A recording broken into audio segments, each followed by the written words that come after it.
Welcome to the channel. I know many of you listen to these videos to relax or fall asleep, and I'm really glad you're here. Before we start today's crime stories, please take a moment to subscribe if you haven't already. You can also leave a comment telling me where you're watching from and what time it is there. And if there's any crime story you'd like me to narrate for you, feel free to request it in the comment section. Now let's begin.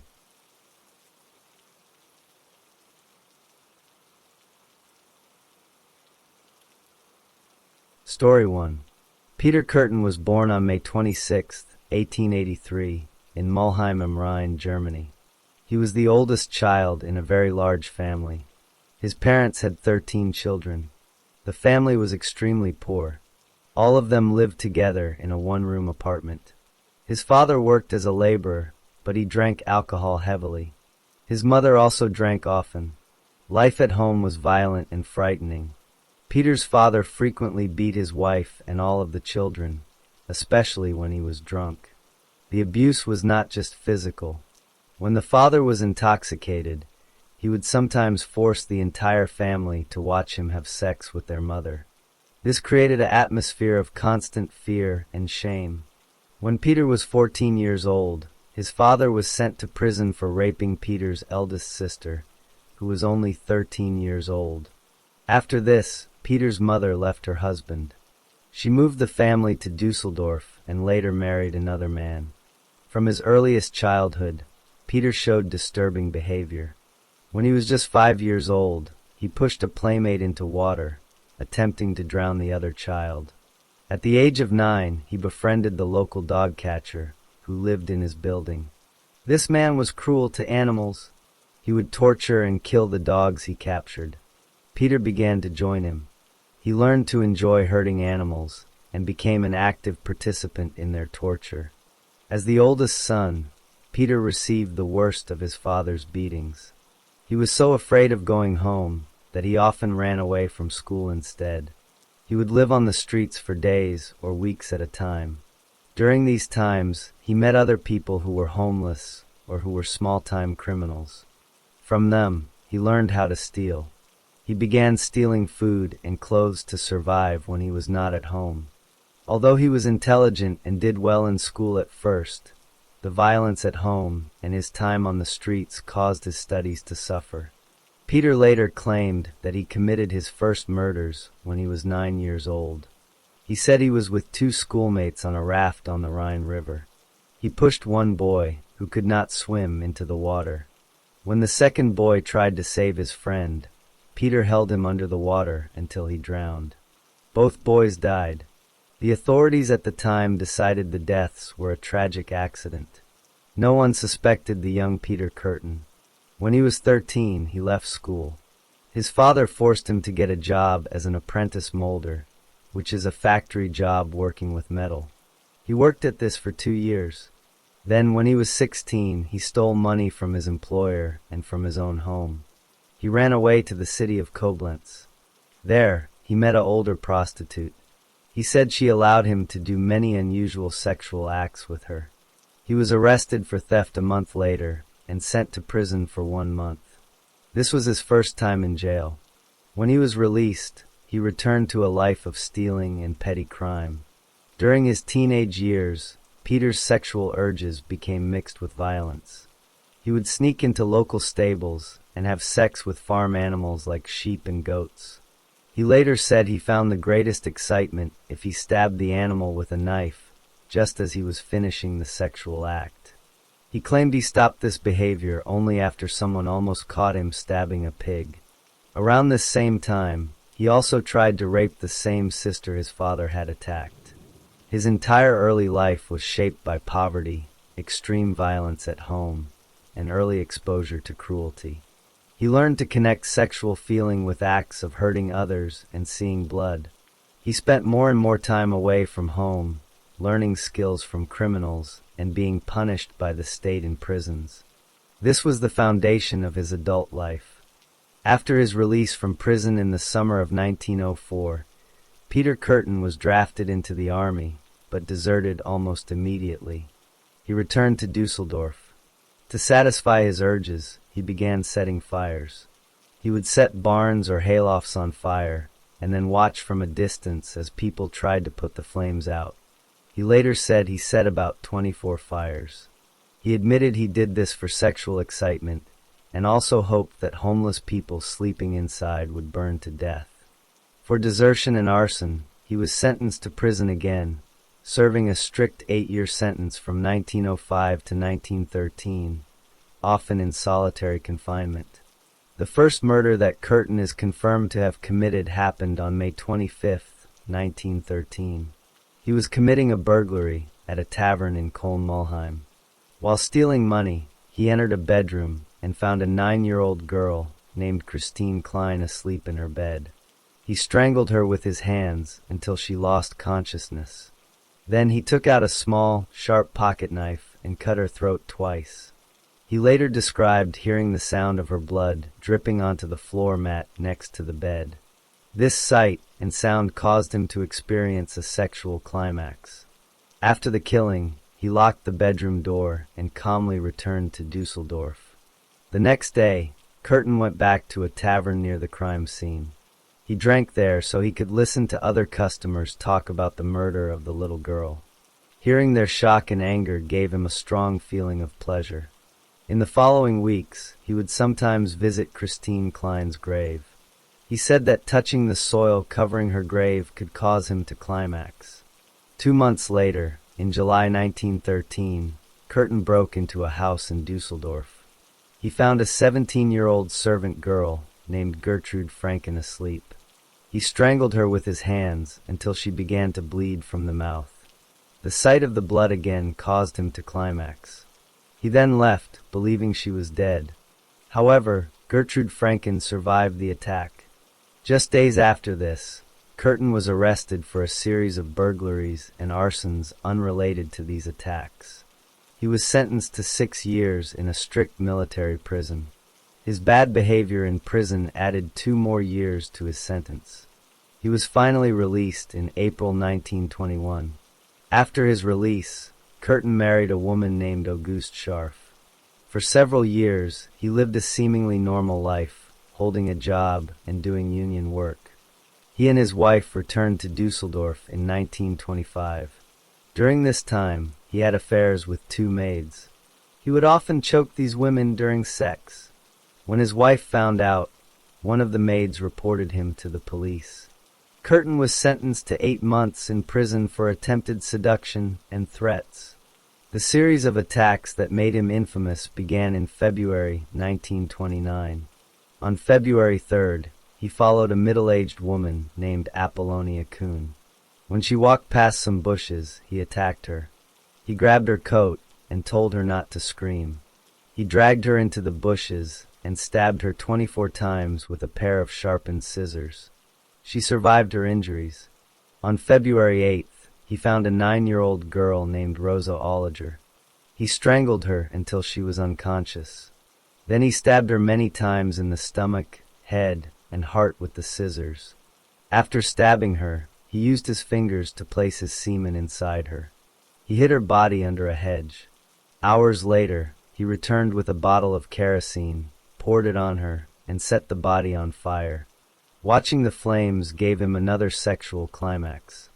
On February 13th, he killed a 45-year-old man named Rudolf Scheer, stabbing him 20 times in a street in the Flingern district. The next day, Curtin went back to the scene and talked to policemen who were investigating. He lied and told them he had heard about the murder over the telephone. The police noticed that these 3 attacks, on a woman, a girl, and a man, were very violent and all happened in the same area around dusk. They started to think one person might be responsible, but the choice of victims seemed random and confused them. On August 11th, 1929, Curtin met a young woman named Maria Hahn. He arranged to take her on a walk a few days later. He led her to a meadow in the Neanderthal area. There, he attacked her. He strangled her, stabbed her in the chest and head, and raped her. The attack lasted nearly an hour before she died. He buried her body in a cornfield. Weeks later, he returned to her grave, dug up her decomposing body, and tried to nail it to a tree in a shocking pose. The body was too heavy, so he gave up. He later said he embraced and touched the rotting corpse before burying it again. He found great satisfaction in visiting her grave. In November, Curtin sent an anonymous letter to the police. In the letter, he confessed to killing Maria Hahn. He included a hand-drawn map showing exactly where her body was buried. Police used the map and found her remains on November 15th. Curtin now changed his weapon from scissors to a knife. He thought this would make police believe a different killer was at work. On August 21st, he randomly stabbed 3 people on the street in separate attacks early in the morning. All 3 survived. On August 24th, he saw 2 young sisters, Gertrude Hamaker, 5, and Louise Lenzen, 14, leaving a fair. He sent the older girl to buy him cigarettes. While she was gone, he lifted the 5-year-old by her neck, strangled her, and cut her throat. When the 14-year-old returned, he strangled and stabbed her. He also bit her throat and sucked blood from the wound. Both girls died.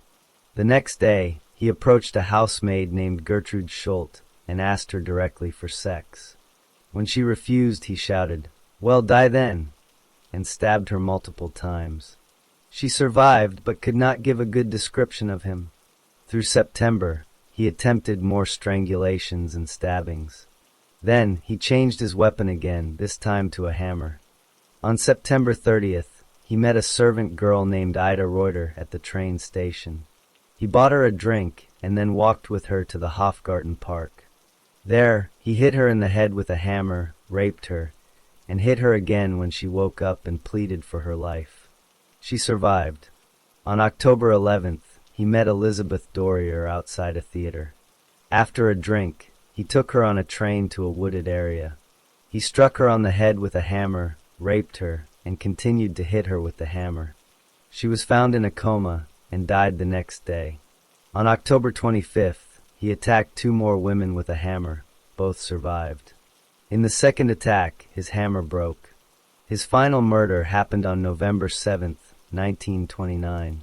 He found a 5-year-old girl named Gertrude Alberman in the Flingern district. He convinced her to follow him to some empty garden plots. He strangled her, then stabbed her once in the temple with scissors. When she fell, he stabbed her 34 more times in the chest and head. He hid her body in some nettles near a factory wall. The city of Dusseldorf was now in a state of fear. The press called the unknown killer the Vampire of Dusseldorf. Police received thousands of letters from the public with tips. They interviewed thousands of people. Because the victims were of different ages and sexes, and the weapons seemed to change, some police thought there might be more than one killer. After the murder of Gertrude Alberman, another letter with a map was sent to a newspaper, correctly showing where Maria Hahn was buried and also where Alberman's body was left. A handwriting expert confirmed the same person had written all the letters sent to the police and papers. This made the lead investigator, Ernst Jennat, believe one man was responsible for most of the crimes. Curtin did not kill anyone after November 1929, but he did not stop attacking. Between February and May of 1930, he committed at least 10 more violent attacks using a hammer or his hands to strangle victims. All these victims survived. Many were able to describe their attacker to the police as a man in his 40s. The break in the case happened on May 14, 1930.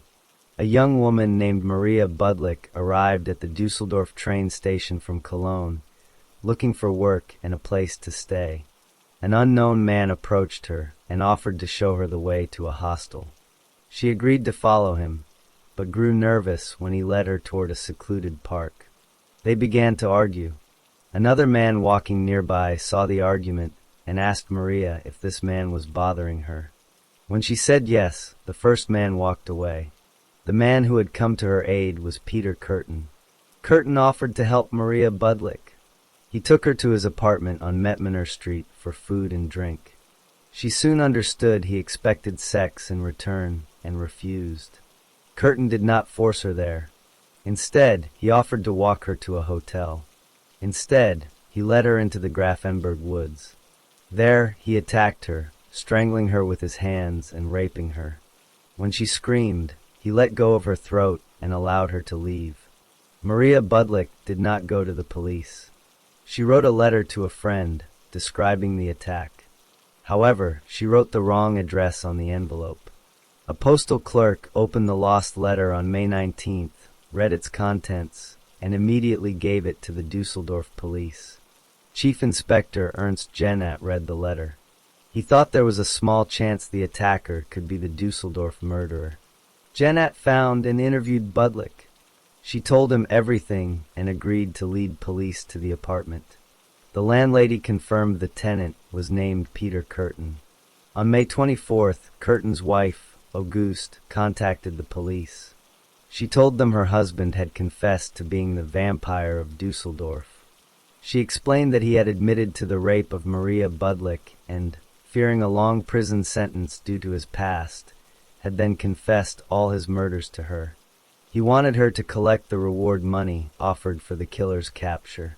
She agreed to help police arrest him. That afternoon, Kürten met his wife near St. Rochus Church, where police were waiting. They arrested him at gunpoint. After his arrest, Peter Kürten cooperated fully. He calmly confessed to 68 crimes, including 9 murders and 31 attempted murders. He gave detailed accounts of the killings of Christine Klein in 1913 and Gertrude Franken's attempted murder. He described every murder from 1929 with precision. He told police that the sight and sound of his victims' blood was what gave him sexual pleasure. He said he drank the blood of some victims and that he achieved climax during many of the attacks. He showed no remorse, only a cold interest in recounting the details. While in prison awaiting trial, Kürten was studied by a psychiatrist named Dr. Karl Berg. In many interviews, Kürten explained his motives. He said his sexual excitement was tied to violence and the sight of blood. He said he changed weapons, from scissors to knives to hammers, to confuse the police into looking for multiple killers. He stated that his hatred for society, stemming from his abusive childhood and his many years in harsh prisons, also motivated him. Several doctors examined him. They all concluded he was not insane. They said he understood the difference between right and wrong, could control his actions, and was legally sane and fit to stand trial. Peter Kürten's trial began on April 13, 1931. He was charged with 9 counts of murder and 7 counts of attempted murder. For his safety from angry crowds and victims' families, he sat inside a special iron cage in the courtroom. At first, he pleaded not guilty by reason of insanity. However, a few days into the trial, he changed his plea to guilty. He told the court he felt no shame or remorse, and that he even enjoyed thinking back on his crimes. The prosecution presented the confession and evidence from the crime scenes. 5 medical experts testified that Kürten was sane. Dr. Berg testified that Kürten's primary motive was sadism, finding sexual pleasure in causing pain, and a secondary motive was revenge against society. The trial lasted for 10 days. On April 22nd, the jury deliberated for less than 2 hours. They found Peter Kürten guilty on all counts and sentenced him to death by beheading. Kürten did not appeal the verdict. He wrote a formal plea for pardon to the Minister of Justice, who was known to oppose the death penalty. This plea was rejected on July 1st, 1931. Kürten accepted the news calmly. That evening, he ate a final meal of Wiener Schnitzel, fried potatoes, and white wine, and even asked for a second portion. At 6 o'clock in the morning on July 2nd, 1931, Peter Kürten was taken to the courtyard of Klingelputz prison in Cologne. The method of execution was the guillotine. He walked to the machine without help. Just before he placed his head on the block, he turned to the prison psychiatrist and asked a final question. He wanted to know if, after his head was cut off, he would still be able to hear the sound of his own blood gushing out, as that would be the pleasure to end all pleasures. He was then executed. After his death, an autopsy was performed. Curtin's brain was removed and studied for abnormalities, but none were found. His head was preserved. Years later, after World War II, it was taken to the United States. Dr. Carl Berg's interviews with Curtin became the basis for a book called The Sadist, one of the first psychological studies of a serial killer. The story of the Dusseldorf murders and the calm, detailed confessions of Peter Curtin marked a grim chapter in criminal history. The long hunt for the Dusseldorf vampire ended with a guillotine's blade in a prison courtyard.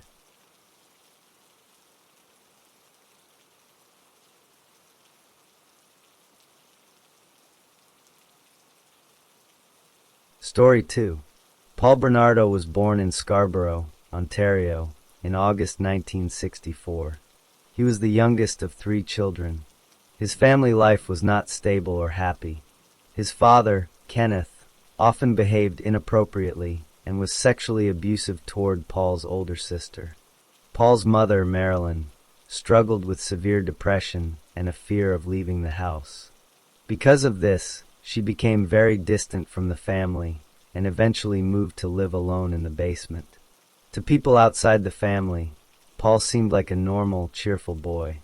He was active and joined the Scouts, but inside his home, he was exposed to disturbing behavior. Privately, he himself started to develop troubling interests. From a young age, he became fascinated with setting fires. He also began having violent sexual fantasies. One repeated fantasy involved keeping girls captive on an imaginary farm. A major change happened when Paul was 16 years old. His parents had a big argument. After this fight, his mother told him a secret. She said that Kenneth was not his real biological father. She told Paul he was actually the result of an affair she had with another man. This news deeply upset Paul. He began to insult his mother, calling her terrible names. She would insult him back, calling him a bastard. Their relationship became very hostile. Around this time, Paul had his first serious girlfriend. He tried to control her. When she grew tired of his behavior, she broke up with him. She then started dating one of Paul's own friends. Paul was angry and wanted revenge. To get back at her, he found some of her belongings that were still at his house or in his possession. He then set them all on fire. After high school, Paul went to the University of Toronto's Scarborough campus. There, he and his friends would often go to bars. They practiced ways to pick up women. Paul was successful at getting dates. However, his behavior on these dates was not kind. He enjoyed embarrassing the women in public. During sex, he was aggressive and caused pain. These relationships became more violent. He would threaten to kill the women if they ever told anyone what he did to them. His behavior kept getting worse.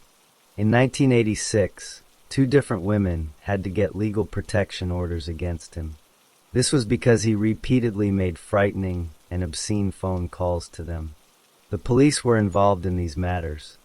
In the autumn of 1987, Paul met a woman named Carla Homolka at a pet convention in Scarborough. They felt a strong and immediate attraction to each other. Carla showed interest in Paul's dark side. She did not shy away from his violent sexual ideas. Instead, she encouraged them. This relationship became very serious very quickly. Paul Bernardo's relationship with Carla Homolka quickly became a partnership in crime. Beginning in 1987 and continuing for years, Paul committed a series of violent sexual assaults in the Scarborough area. He became known as the Scarborough Rapist. His method was usually the same. He would stalk young women, often those getting off public buses late at night. He would follow them to their homes or to isolated areas. Then he would attack them. He used a knife to threaten them and to force their compliance. He raped them. Some women fought back, and in those cases he sometimes fled. Other times he stabbed them or beat them before escaping. Over many attacks, he grew more violent. While Paul was committing these rapes, his relationship with Carla progressed. He became fixated on Carla's younger sister, Tammy, who was 14 years old. Paul would spy on Tammy through her bedroom window. Carla helped him in this. She even broke Tammy's window so Paul could more easily watch her sleep. Paul told Carla he wanted to have sex with Tammy. Carla agreed to help him. In December 1990, Carla stole a powerful animal anesthetic called halothane from the veterinary clinic where she worked. On the night of December 23, 1990, Carla and Paul put sleeping pills in a drink and gave it to Tammy in the family home. When Tammy lost consciousness, they carried her to the basement. Carla placed a cloth soaked in the halothane over Tammy's nose and mouth to keep her unconscious. Paul then raped Tammy while Carla watched and helped. They videotaped the assault. During the attack, Tammy began to choke on her own vomit. They tried to clean her up and called for an ambulance, but Tammy died in the hospital. The death was ruled an accident by authorities. Tammy's family believed it was a tragic mishap involving alcohol. After Tammy's death, Paul and Carla moved to a house in Port Dalhousie, Ontario. Paul continued to rape women, but now their crimes escalated to murder. On June 15, 1991, Paul was driving near Burlington. He saw a 14-year-old girl named Leslie Mahaffey, who was locked out of her home after missing her curfew. He approached her, then forced her into his car at knife point. He took her to the house in Port Dalhousie. At the house, Paul and Carla held Leslie captive. Over many hours, they tortured and sexually assaulted her. They videotaped these acts. Leslie was blindfolded. At one point, her blindfold slipped, and she potentially saw Paul's face. The next day, she was killed. Paul later claimed Carla fed her a lethal dose of drugs. Carla claimed Paul strangled her. To hide the body, Paul dismembered it. He and Carla then bought concrete. They encased parts of Leslie's body in concrete blocks and dumped them in a lake. One of these blocks was found 2 weeks later, on the same day Paul and Carla were married. The next murder happened in April 1992. Paul and Carla were driving in St. Catharines looking for another victim. They saw 15-year-old Kristen French walking home from school. Carla got out of the car, pretending to need directions with a map. When Kristen stopped to help, Paul grabbed her from behind and forced her into the car at knife point. Carla helped restrain her. They took Kristen to their house. Over a weekend, they held her captive. They forced her to drink alcohol. They sexually assaulted her, tortured her, and videotaped the abuse. Kristen was never blindfolded, so she could clearly see her attackers. She was killed in the house. Paul later claimed Carla hit Kristen with a rubber mallet. Carla claimed Paul strangled her. Afterward, they washed her body, cut her hair, and left her in a ditch in Burlington. Her body was found 2 weeks later. During this time, Paul and Carla also committed other violent acts. In 1991, Carla drugged a 15-year-old girl she knew, referred to as Jane Doe in court. While the girl was unconscious, Paul raped her and they videotaped the assault. On another occasion, the girl was drugged again at their house and stopped breathing during an assault. They had to call an ambulance, but canceled it when she started breathing again. Paul also continued to stalk other women. In one instance, a woman he was following noticed him and told her boyfriend. The boyfriend chased Paul and got his license plate number. This was reported to police, but no strong action was taken at that time.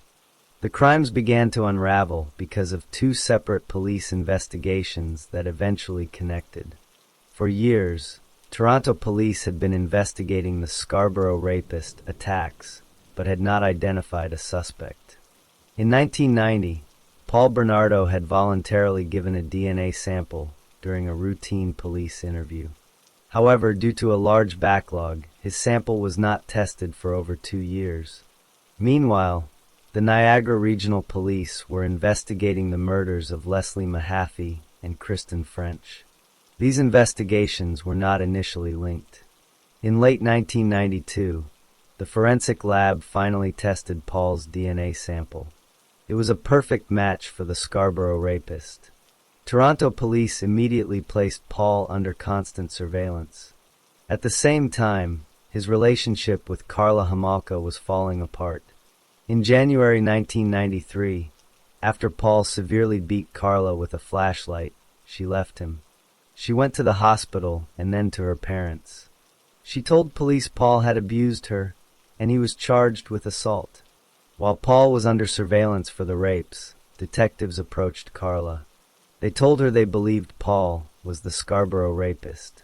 This prompted Karla to tell a shocking secret to her lawyer. She confessed that she and Paul were responsible for the deaths of Leslie Mahaffey and Kristen French, and that Paul had also killed her sister, Tammy Homolka. Most critically, she revealed that they had videotaped many of their crimes. Karla, through her lawyer, sought a deal with prosecutors. In exchange for her full confession and testimony against Paul, she would plead guilty to lesser charges.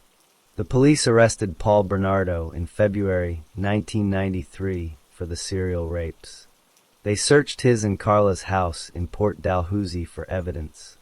They knew about the videotapes from Karla's confession, but they could not find them. Unbeknownst to them, Paul's first defense lawyer, Ken Murray, had found the tapes hidden in a ceiling light. He removed them and kept them secret for over a year, which was a serious ethical violation.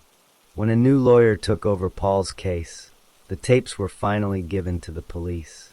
The videotapes provided brutal proof of the kidnappings, torture, and sexual assaults of Leslie Mahaffey and Kristen French.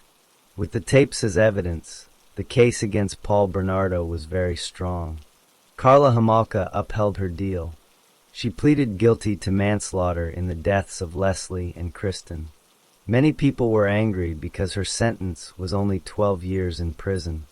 The public did not know about the tapes at the time, and the full extent of her involvement was not clear. A publication ban was placed on the details of her case to ensure Paul could get a fair trial. Paul Bernardo's trial for the murders of Leslie Mahaffey and Kristen French began in 1995. The court played parts of the videotapes as evidence. Karla testified against him for several weeks, detailing their crimes. Paul also took the stand. He admitted to the rapes and kidnappings, but claimed the girls' deaths were accidents or that Karla was the main killer. The jury did not believe him.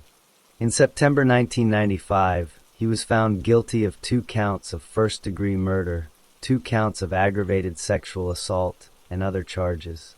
He was sentenced to life in prison with no chance of parole for 25 years.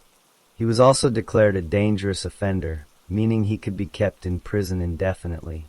After the trial, an official review found many failures in the police investigations.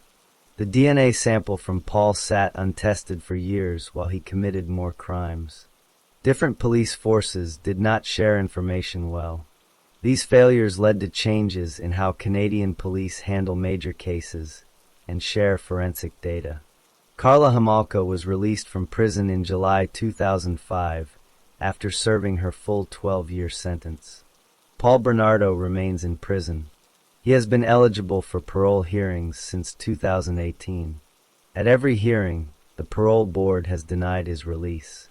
They have cited his continued sexual sadism, psychopathy, and lack of remorse. The families of his victims strongly oppose his release at every opportunity. He is expected to spend the rest of his life in prison. The crimes of Paul Bernardo and Karla Homolka left a permanent scar on the communities they terrorized and changed Canadian law and police procedure forever.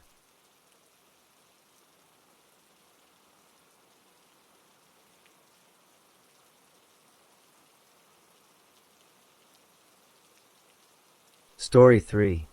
Eric Clinton Kirk Newman was born on July 24, 1982, in Scarborough, a part of Toronto, Canada. He was the oldest of 3 children. His mother's name was Anna Yorkin. His father's name was Donald Newman. His parents' marriage had problems. His father was diagnosed with a serious mental illness called schizophrenia in 1994. After this, his parents divorced. Eric went to live with his grandmother, Phyllis, in a town called Lindsay. He attended I.E. Weldon Secondary School there. As a young adult, Eric was also diagnosed with schizophrenia. Because of his illness, he received money from the government for his disability. This money was not enough, so he began working as a male escort. This is a person who is paid for companionship and sex. He also started working in the gay pornography film industry around 2003. He worked sometimes as a stripper too. He did not become famous or successful in pornography. He only made a small number of films over several years. In 2005, using his birth name, Eric was convicted of crimes. He had befriended a woman who had a developmental disability. He convinced her to apply for credit cards. He then used those cards to buy over $10,000 worth of items from stores. He was convicted of fraud and impersonation. The court at that time noted he had major psychiatric problems and did not always take his medication. Eric wanted very much to be famous. In 2007, he tried to be on a reality TV show called COVR Guy, but was not successful. He had surgeries to change his appearance. Over many years, he spent a lot of time on the internet. He created many fake profiles on websites like Facebook. He used these fake names to write good things about himself, to attack people he did not like, and to spread false stories. He would then deny these stories to get attention. He once spread a rumor that he was in a relationship with a famous Canadian criminal. A newspaper reporter met him and thought he was a troubled person who might be a danger to himself. On August 12, 2006, he legally changed his name from Eric Clinton Kirk Newman to Luca Rocco Magnotta. He said he wanted a name that sounded more like a movie star. In March 2007, he declared he had no money and could not pay his debts, which is called bankruptcy. He owed $17,000. In 2010, Luca Magnotta posted videos online. These videos showed him killing kittens. In one video, he put 2 kittens in a plastic bag and used a vacuum cleaner to remove the air. In another, he drowned a cat. People who love animals saw these videos and were very angry. A group of these people online worked together to find out who he was. They learned his name was Luca Magnotta. They reported him to the police in Toronto in early 2011. They warned the police that a person who hurts animals might later hurt people. The police began to look into it. Luca Magnotta moved from Toronto to Montreal, Quebec, sometime in late 2011 or early 2012. He rented an apartment on Décarie Boulevard in Montreal. His life in Montreal was quiet, and he was not well known. In Montreal, Luca Magnotta lived alone in his apartment. He continued to spend much of his time online. In May 2012, he placed an advertisement on a website called Craigslist. The ad was for sexual encounters that would involve bondage, which means being tied up. Around this same time, a 33-year-old man named Jun Lin was living in Montreal. He was an international student from China studying computer engineering at Concordia University. He had recently broken up with his boyfriend and was also using websites and apps to meet people. Jun Lin saw Magnotta's online advertisement. He replied to it. On the night of May 24, 2012, Jun Lin went to the apartment building where Luca Magnotta lived. A security camera recorded the 2 men entering the building together. This is the last known time Jun Lin was seen alive. Inside the apartment, Magnotta attacked Jun Lin. He used a knife to cut Lin's throat, killing him. After the killing, Magnotta moved the body to the bathroom. He placed it in the bathtub. He then used a sharp kitchen knife and a small saw to cut the body apart. This act is called dismemberment. He cut off the head, the hands, and the feet from the torso. Magnotta had a video camera. He recorded parts of what he did with the body after the murder. In the video, he is seen stabbing the torso with a screwdriver. He also used a knife and fork on the body. The video was edited on his computer. He added music to it. He gave the video a title and later posted it on a shock website. Magnotta then cleaned his apartment. He wrapped the different parts of Jun Lin's body. He put the torso inside a large suitcase. He placed the head in a separate bag. He packaged the hands and feet individually. He wrote addresses on some of these packages. On May 25th, the day after the murder, Magnotta left his apartment with the suitcase. He put it in a back alley near his building, leaving it with the garbage. He then went to a post office. He mailed 2 packages. One package contained a human foot. It was addressed to the headquarters of the Conservative Party of Canada in Ottawa. The other package contained a human hand. It was addressed to the Liberal Party of Canada, also in Ottawa. After mailing the packages, Magnotta did not return to his apartment. He went to the Montreal airport. He had already bought a plane ticket to Paris, France. He used his own passport and boarded a flight to Europe on May 25th. Back in Montreal, June Lin's friends became worried. He did not show up for his job at a convenience store on May 25th. He did not answer his phone. On May 27th, his friends entered his own apartment, but he was not there. They reported him missing to the police on May 29th. On May 29th, the package with the foot arrived at the Conservative Party office in Ottawa. An employee opened it, saw the contents, and called the police. The police in Ottawa and Montreal now knew a serious crime had happened. They found the suitcase with the torso in the Montreal alley on the same day. Inside the suitcase, police found papers with Luca Magnotta's name on them. They went to his apartment, but it was empty. They saw blood in the apartment. On the internet, the video Magnotta made was discovered by users. They contacted police in different countries, saying it showed a real murder. Canadian police confirmed the video was real, and that the victim was the same man whose body parts were being found. Once police identified Luca Magnotta as the suspect, they learned he had flown to Paris, France. An international search began. The Royal Canadian Mounted Police asked Interpol, an international police network, to issue a red notice. This notice told police worldwide that Magnotta was wanted and should be arrested. Police in France tracked Magnotta's movements. He used a false name to stay at a hotel in Paris for a short time. Then he bought a bus ticket from Paris to Berlin, Germany. He was trying to hide. In Berlin, Magnotta went to an internet cafe. He used a computer there to read news articles about the murder and the search for him. While he was online, another person in the cafe recognized his face from the news reports.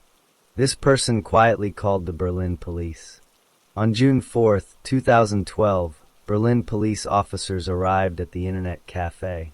They arrested Magnotta. At first, he gave them fake names, but the police knew who he was. They confirmed his identity using his fingerprints. He did not fight the arrest.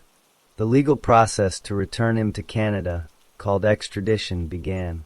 Magnotta agreed to return to Canada without a formal court fight in Germany. On June 18, 2012, Canadian authorities flew him back to Montreal on a military airplane. He was immediately taken to a detention center and placed in a cell by himself. The police investigation continued. They gathered all the evidence from his apartment, the suitcase, and the mailed packages. They also found June Lin's head in a park in Montreal in early July, after receiving an anonymous tip. All the body parts were confirmed through DNA testing to belong to June Lin. Magnotta's trial began in September 2014.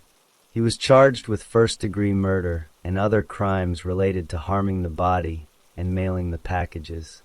In court, his lawyers said he was not guilty by reason of mental disorder. They argued that he had schizophrenia and did not understand that his actions were wrong. The prosecution, or the lawyers arguing against him, presented a different story.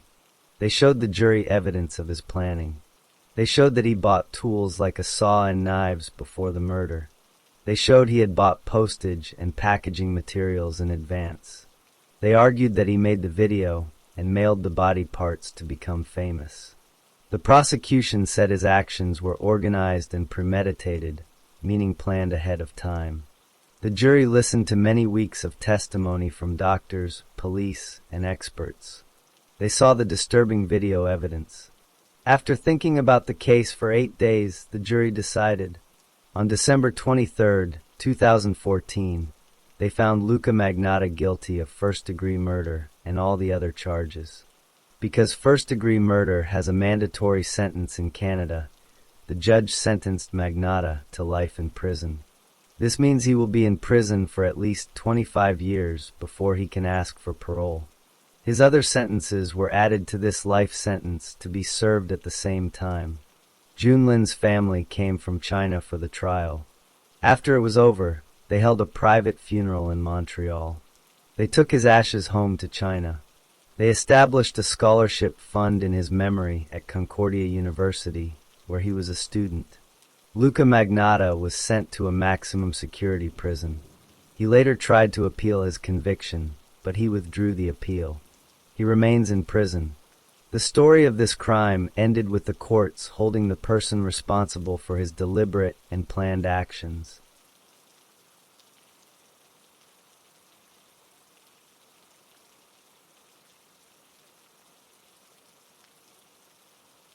Story 4. Issei Sagawa was born on April 26, 1949, in Kobe, Japan. His family was very rich. His father was the president of a large water company. His grandfather had been an editor for a major newspaper. Issei was born too early. He was so small at birth that he could fit in his father's hand. Soon after he was born, he became very sick with a stomach illness. He needed many special shots to get better. Because he was often sick and very shy, he did not spend much time with other children. Instead, he spent most of his time alone reading books. He developed a strong interest in stories and literature. When he was in first grade, he saw the thigh of a man. This sight gave him his first strange thought about eating human flesh. As he got older, he later said he did sexual things with his family dog. He also said he often had thoughts about eating women. He went to university and studied English literature. He earned a master's degree. When he was 24 years old and living in Tokyo, he followed a tall German woman to her home. He waited and then broke into her apartment while she was sleeping. His plan was to cut off a piece of her buttock to eat. But the woman woke up. She fought him and pushed him to the floor. The police came and arrested him. He was charged with attempted rape. He did not tell the police his real plan to eat her. His father used his money and influence to settle the case. The charges were dropped after his father paid money to the woman. In 1977, when he was 28 years old, Sagawa moved to Paris, France. He wanted to study for a PhD in literature at a famous university called the Sorbonne. He lived in an apartment in the city. He later said that during this time, he often brought prostitutes to his home. He said he would try to shoot them with a gun, but his finger would always freeze and he could not pull the trigger. He continued with his studies and his quiet, solitary life in Paris. In Paris, Issei Sagawa felt isolated and became fixated on a classmate at the university. Her name was Renée Hartevelt. She was a 25-year-old student from the Netherlands. Sagawa saw her as his opposite. He was short and saw himself as weak and ugly. Renée was tall, healthy, and beautiful. He began to believe that by eating her, he could take her strength and beauty into himself. He made a plan. He owned a small caliber rifle. He decided he would invite Renée to his apartment. To get her to come, he used a lie about a school project. On June 11, 1981, he asked her to come to his apartment to help him translate some French poetry into English. She agreed, believing it was a normal study session. Renée arrived at his apartment at 10 Rue Erlanger. She sat at a desk with her back to him and began to read poetry aloud. While she was reading, Sagawa took the rifle. He aimed it at the back of her neck and shot her once. The force of the shot caused her to fall from the chair onto the floor. Sagawa later said the shock of what he had done made him faint for a short time. When he woke up, he saw Renée's body on the floor. He proceeded with his plan to consume her. First, he sexually assaulted her corpse. Then, he tried to bite her flesh, but his teeth were not sharp enough to pierce the skin. He needed a proper tool. He left his apartment and went to a nearby shop. There, he bought a large butcher knife. He returned to his apartment and used the knife to cut parts of her body. He focused on the parts he found most attractive. He cut off and ate sections of her breasts, buttocks, thighs, and other areas.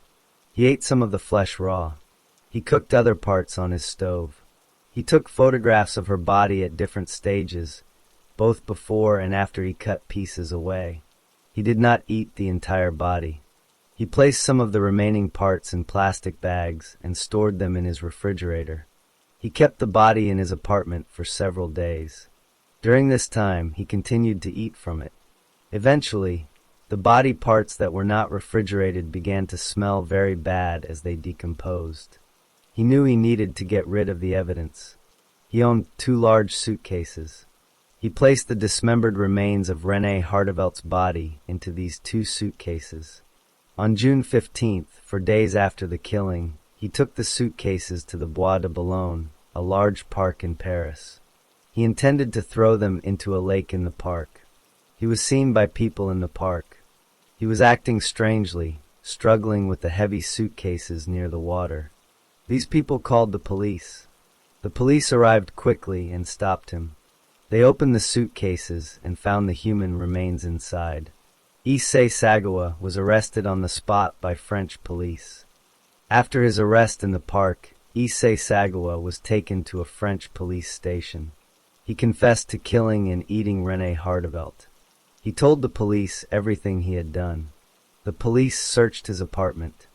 There they found the rifle, the butcher knife, and the photographs he had taken of the body. They also found leftover parts of René's body in his refrigerator. The evidence against him was very strong and clear. Sagawa's wealthy father in Japan quickly sent a French lawyer to defend him. Sagawa was put in a prison for people with mental problems to wait for his trial. He stayed there for 2 years. Finally, his case went before a judge named Jean-Louis Bruguière. The judge listened to reports from doctors who said Sagawa was insane. Because of these reports, the judge ruled that Sagawa was not mentally fit to stand trial in a normal court. The judge said Sagawa must be kept in a mental hospital for an indefinite amount of time, meaning with no set release date. While Sagawa was in the mental hospital in France, a Japanese writer visited him. Sagawa told the writer the full story of the murder. The writer published this story as a book in Japan. The book became famous and made Sagawa a strange kind of celebrity in his home country. This publicity made the French authorities uncomfortable. They decided they did not want to keep him anymore. In 1984, they used a legal order to send Sagawa back to Japan. When he arrived in Japan, he was immediately placed in a different mental hospital in Tokyo. Japanese doctors examined him. All of them concluded he was sane. They stated that his only motive for the murder was a sexual perversion. However, the French court had officially dropped all charges against him because of the insanity ruling. The French court documents were sealed, meaning they were not shared with Japanese authorities. Because Japan had no official legal case or conviction papers from France, they had no legal reason to keep him locked up. On August 12, 1986, Issei Sagawa checked himself out of the mental hospital. He was a free man. René Hardevelt's family was devastated by her murder and by the failure of the justice system in both France and Japan. They received no real justice for her death. After his release, Sagawa used his notoriety to make a living for many years. He appeared on television shows, wrote magazine columns, and even acted in a movie. He wrote several books, including one about his own crime. Over time, public opinion turned against him, and it became harder for him to find work. His parents died, and he lived on welfare in a small apartment. His health declined after a stroke in 2013. Issei Sagawa died of pneumonia in a Tokyo hospital on November 24, 2022, at the age of 73, having never been legally punished for his crime.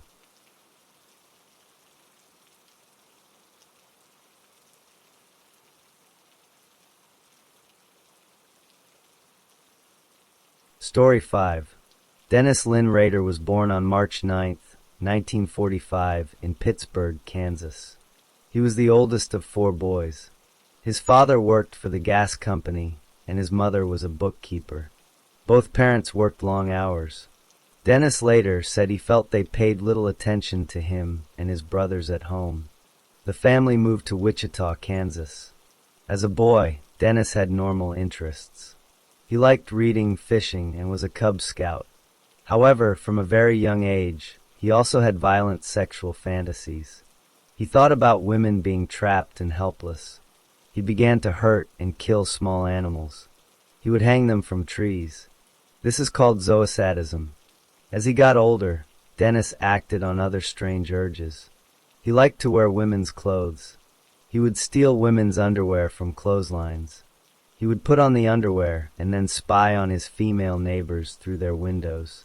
He also practiced a dangerous act called autoerotic asphyxiation. He would tie ropes around his neck and arms while he masturbated. This made him feel a thrill. In high school, Dennis was not popular. He did not play sports or join clubs. Other students said he had no sense of humor. He was quiet and stayed in the background. After school, he worked at a grocery store as a bag boy. He saved his money to buy a car. He graduated from high school in 1963. He went to college for 1 year, but his grades were not good. He dropped out. In June 1966, he joined the United States Air Force. He learned how to install and maintain antenna equipment.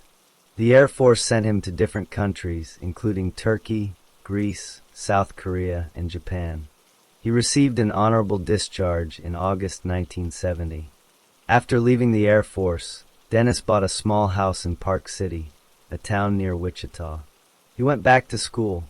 He earned a 2-year degree in electronics in 1973. Then he went to Wichita State University. In 1979, he graduated with a degree in administration of justice. This is the study of law and the criminal system. Dennis had many different jobs. He worked in the meat department of a supermarket. He worked as an assembler at a company that made camping gear. From 1974 to 1988, his main job was installing home security alarms for a company called ADT. His co-workers saw him as a strict rule follower. He did not like to chat during work hours. On May 22, 1971, Dennis married a woman named Paula Dietz. They had a wedding at a Lutheran church. They later had 2 children, a daughter and a son. To everyone who knew him, Dennis seemed like a normal family man. He was polite and well-mannered. He was a member of the same Lutheran church his whole adult life. He even became a leader for the Cub Scouts, the same group he had been in as a boy. In his community, he was seen as a dependable person. Dennis Rader began committing murders in 1974. He gave each planned attack a name, calling them projects. His first project was the Otero family. He had seen Julie Otero, the mother, in her neighborhood and started watching the family. On January 15, 1974, he went to their house in Wichita. He cut the phone line in the backyard. When the young son, Joey, let the dog out, Rader forced his way inside at gunpoint. He told the family, Joseph and Julie Otero and their 2 children, Josephine and Joey, that he was a wanted man. He made them lie on the floor. Then he took them to a bedroom and tied them up with rope he brought. He decided to kill them. He put a plastic bag over Joseph Otero's head and tied it, suffocating him. He strangled Julie Otero with a rope. He put bags and clothing over young Joey's head and suffocated him too. He then took 11-year-old Josephine to the basement. He undressed her, tied a rope around her neck, and hanged her from a pipe. He masturbated while he watched her die. Before leaving, he took the family car and drove it to a store parking lot to make it look like they had left. He realized he dropped his knife at the house, so he drove back to get it. Rader next targeted a young woman named Catherine Bright. On April 4, 1974, he broke into her house. He was inside when she came home with her brother, Kevin. Rader told them the same story about being a fugitive. He tied them up. He tried to strangle Kevin Bright first, but Kevin fought back. Rader shot him in the head. Kevin survived by pretending to be dead and later escaped. Rader then went to Catherine. He tried to strangle her, but she fought very hard. He could not strangle her, so he stabbed her several times with a knife. He left, thinking she was dead. She was found alive but died later at the hospital. After these killings, Rader sent a letter to a newspaper in October 1974. He called himself BTK, which stood for Bind, Torture, Kill. He said he committed the Otero murders. He wrote, "I did it by myself and no one's help." He wanted credit for the crimes. He did not kill again for 3 years. On March 17, 1977, he killed Shirley Vian Relford. He had gone to another woman's house to kill her, but she was not home. He was angry. He saw Shirley's young son walking, and tricked the boy into leading him to his mother's house. He forced his way inside. He put Shirley's 3 children in a bathroom and blocked the door. He then took Shirley to a bedroom, handcuffed her, put a plastic bag over her head, and strangled her with a rope. He heard one of the children say someone was coming to visit soon, so he ran away without harming the children.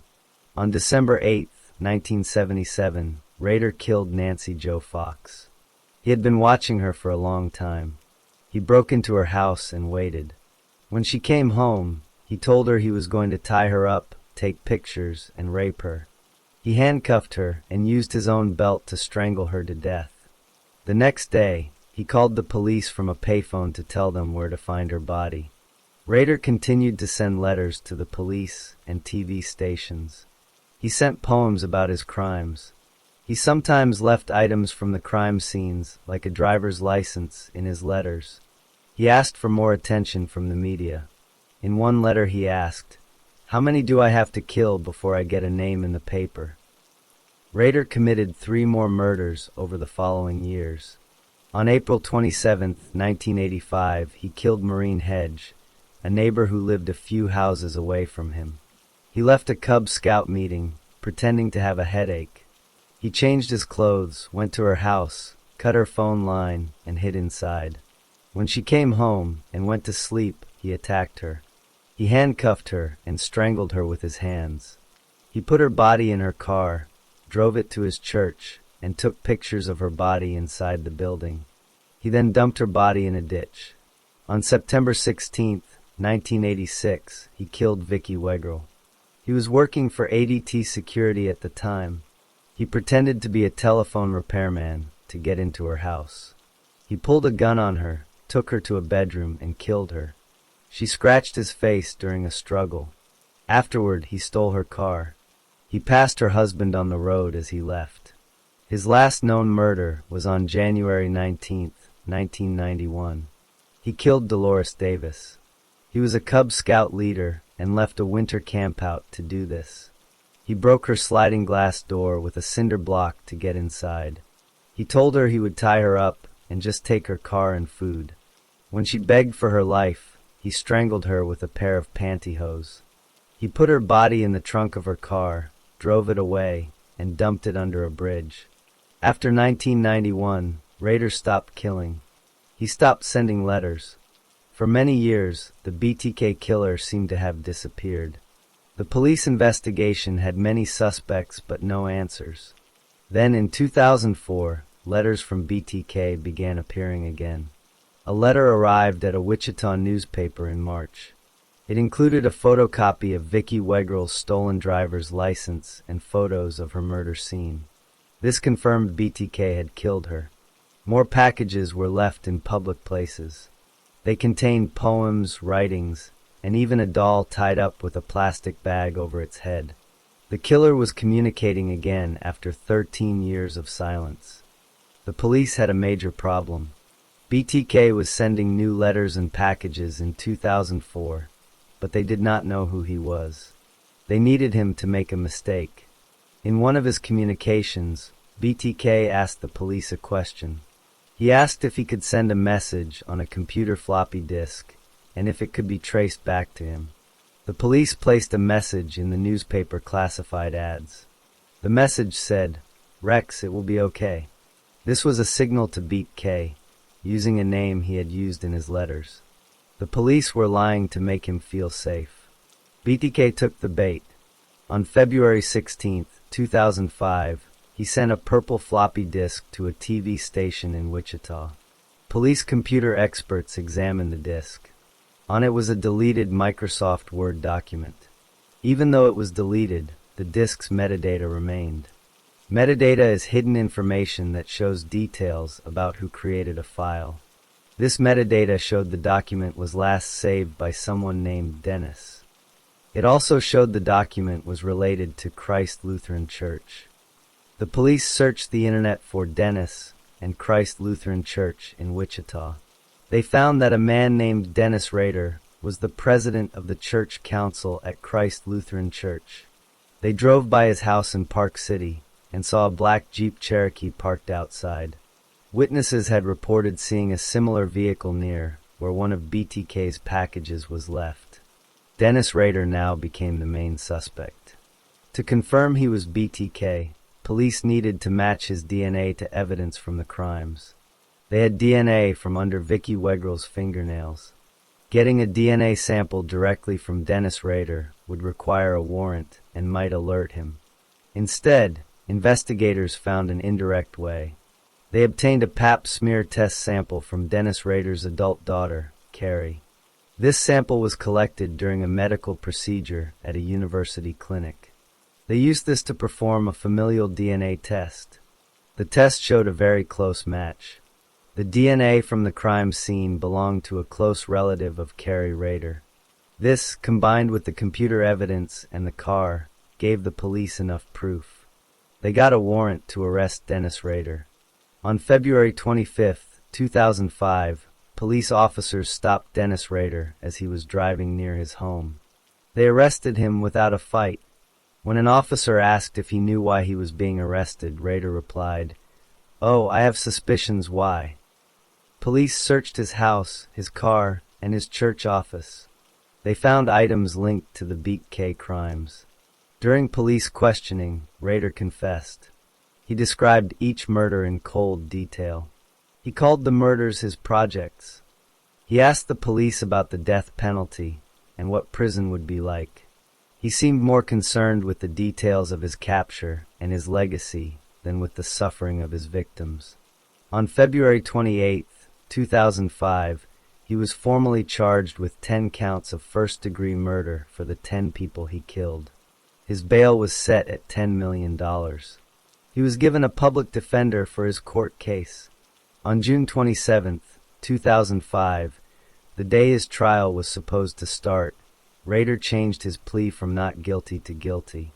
He stood in court and described each murder again in a calm, emotionless voice. He showed no remorse. On August 18, 2005, the court held a sentencing hearing. Family members of the victims spoke about their pain and loss.